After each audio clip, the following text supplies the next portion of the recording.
नमस्कार. मी प्राध्यापिका मेधा दाते. लेखक क्रमांक 272. 28 सप्टेंबर.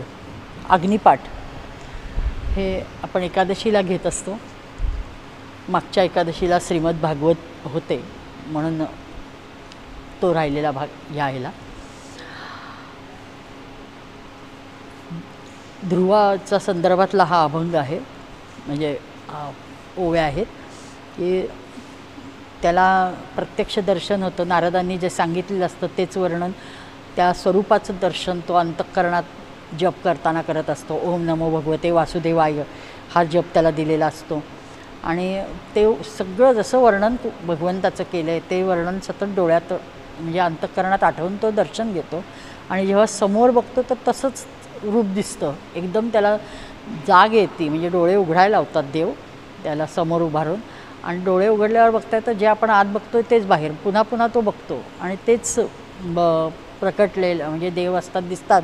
आणि मग तो म्हणतो, इतका छोटा मुलगा, काहीच बोलायला कळत नाही. म्हणजे 6 वर्षाचं वय असतं ध्रुवाचं. तर म्हणजे सगळ्यात लहान वयाचा भक्त असं वर्णन केलेलं आहे भागवतात त्याचं. तर तो मग तो समजत नाही याला कसं देवाची स्तुती करावी का काय करावं काय कळत नाही. उठून नमस्कार फक्त करतो. देव शंख आपला उचलतो आणि त्याच्या गालाला स्पर्श करतो आणि त्याबरोबर तो घडाघड बोलायला लागतो. आणि तो जे पहिलं वाक्य म्हणलं की अरे तू सगळ्यांच्या यज्ञात प्रकटतोस आणि आज माझ्यासमोर कसा काय आलास असं तो म्हणतो आहे. हे अभंगात घेतलं आहे मी. धन्य ध्रुव बाळ, धन्य त्याचे तप, धन्य नारायण भक्ताधीन. गाली शंख स्पर्शे वाणी स्त्रवू लागे, आधी सांगे स्थान परमेशाचे. हे यज्ञ पुरुषा यज्ञी प्रकटतोसी, आज ध्रुवासमोरी कसा येशी. वदे मेधा पहा बालकाची प्रज्ञा, यज्ञगर्भी म्हणून स्तविले देवा. अग्निहोत्र करा, भाग्याची महती काय सांगू. पुढचा अभंग श्रींच्या परमसद्गुरू श्री गजानन महाराज त्यांचं जन्म, त्यांची जन्मभूमी, कर्म आणि ते जे छत्तीसगडचे ते म्हणजे सरदार घराण्यातले असतात, राजीम क्षेत्रातले जमीनदारी असते. त्यामुळं त्या सगळ्याचा उल्लेख करून त्यांचा जन्म झाला त्याच्याबद्दलचा हा अभंग आहे. खर्गपुरी जन्मे पश्चिम बंगाली, छत्तीसगडी जमीनदारी राजीम क्षेत्री. ज्येष्ठ अधिकाच्या शुद्ध सप्तमीला, मध्यरात्री 12:42च्या क्षणी. गुरुचा तो वार असे गुरुवार, 16 तारीख मे महिन्यात. मेधा म्हणे धर्म रसातळा गेला, भिवू नका आता कैवारी आला. अग्निहोत्र करा, भाग्याची महती काय सांगू.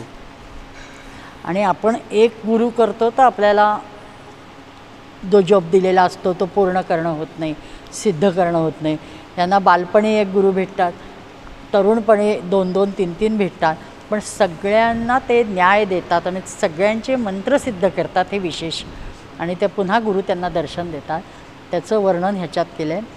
योगी उपासनी दावी बालपणी वाट, चिरंजीव परशुराम धरी कौमार्यात बोट.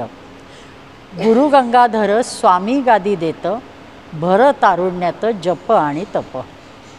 भक्तिमती मेधा वंदिते चरण, सर्व गुरुसी करती जे तृप्त धन्य. अग्निहोत्र करा, भाग्याची महती काय सांगू. आणि वेदमार्ग त्यांनी प्रस्थापित केला. हे म्हणजे साधं काम नाही आहे. कारण त्यांनी संपूर्ण विश्वात युगधर्म स्थापनेचं काम केलं आहे. आणि ते काम असं सामान्य कोणी माणूस करू शकत नाही. हे ईश्वरी अवतारच करू शकतात. हे पूर्ण पटलं, खात्री झाली. आणि तसे वारंवार आपल्याला काही ना काही प्रचिती येत गेल्या. म्हणून त्याच्या संदर्भात हा अभंग. अवतार कलीचा नाव गजानन, शंकामनी कोणी घेऊ नका. वेदमार्ग स्थापने अवताराचे मर्म, येरा गबाळ्याचे काम नव्हे. निमित्त करोनी अनेक भक्तांना, वेदमार्ग सर्वत्र प्रचारीला. मेधा नमवी मस्तक गजानन चरणी, दर्शनाने झाली धन्यकुडी. अग्निहोत्र करा, भाग्याची महती काय सांगू. आणि हेच खर्गपुरी जन्म झाला आहे त्यांचा. त्यांनी तप कसं आचरण केलं आणि पंचसाधन शेवटी सांगितलं जगाला. आणि जगाचा म्हणजे सगळ्यांना उद्धाराचा मार्ग कसा मोकळा केला त्याबद्दल आहे.